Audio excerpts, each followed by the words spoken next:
warahmatullahi wabarakatuh. Perkenalkan, kami dari kelompok 7 akan mempresentasikan materi Al-Quran dan Hadis dengan judul isi kandungan Al-Quran. Baik, saya akan menjelaskan pengertian dari Al-Quran. Kata Al-Quran berasal dari korona yang berarti menghimpun atau menggabung. Hal ini sesuai dengan sifat Al-Quran yang menghimpun huruf, ayat, dan surat. Pendapat ini dikemukakan oleh Abu Al-Hasan Al-Asy'ari. Yang pertama adalah akidah. Secara etimologi, akidah berarti kepercayaan atau keyakinan. Akidah atau keyakinan menjelaskan konsep keesaan Allah, sifat-sifat Allah, dan hubungan manusia dengan Sang Pencipta. Al-Quran secara konsisten mengajak manusia untuk mengesahkan Allah, meninggalkan perbuatan syirik, serta mengimani hari kiamat, malaikat, kitab-kitab Allah, dan para nabi. Melalui ayat-ayat tentang akidah, umat Islam diajarkan untuk membangun keyakinan yang kokoh tentang keberadaan dan kekuasaan Allah serta menerima takdirnya.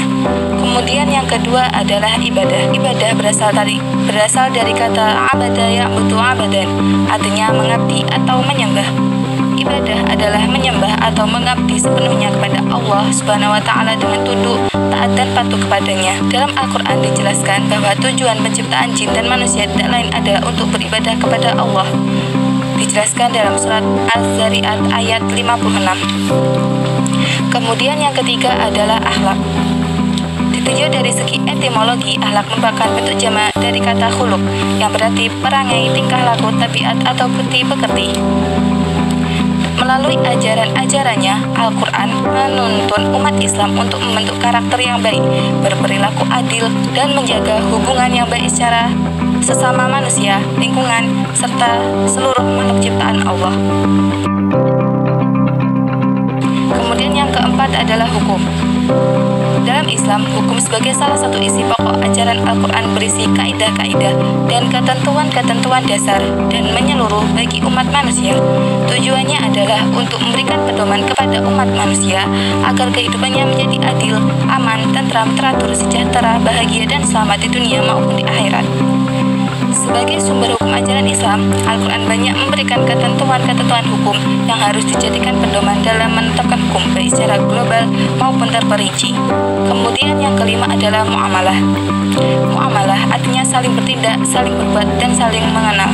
Muamalah dibagi menjadi dua, yaitu muamalah kepada Allah dan muamalah kepada manusia. Contoh dari muamalah kepada Allah yaitu seperti mendirikan sholat dan naik haji. Sedangkan muamalah kepada manusia atau disebut dengan muamalah ma'annas yaitu hal-hal yang berhubungan dengan manusia seperti jual beli, sewa, nyewa, dan kegiatan lainnya yang memiliki manfaat dan keuntungan satu sama lain. Kemudian yang keenam adalah kisah umat terdahulu. Isi kandungan Al-Quran berikutnya adalah sejarah atau kisah umat. Selanjutnya saya akan menjelaskan tentang fungsi dan kedudukan Al-Quran.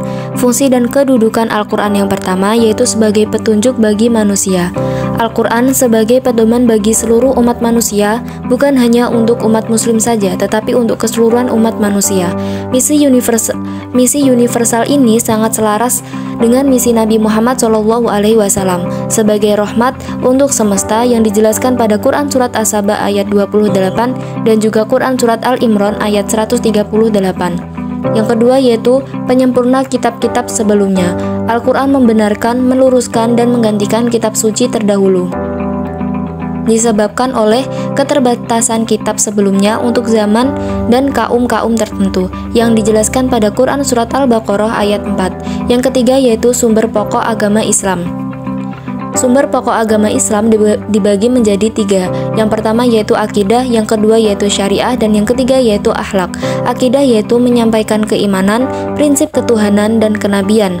Yang kedua yaitu syariah. Syariah yaitu mengatur hukum terkait hubungan manusia dengan Allah dan sesama. Yang ketiga yaitu akhlak. Akhlak yaitu mengajarkan nilai ketuhanan ikhlas dan kemanusiaan. Untuk kesimpulannya, Al-Quran adalah kitab suci umat Islam yang berfungsi sebagai petunjuk hidup dan sumber hukum bagi manusia.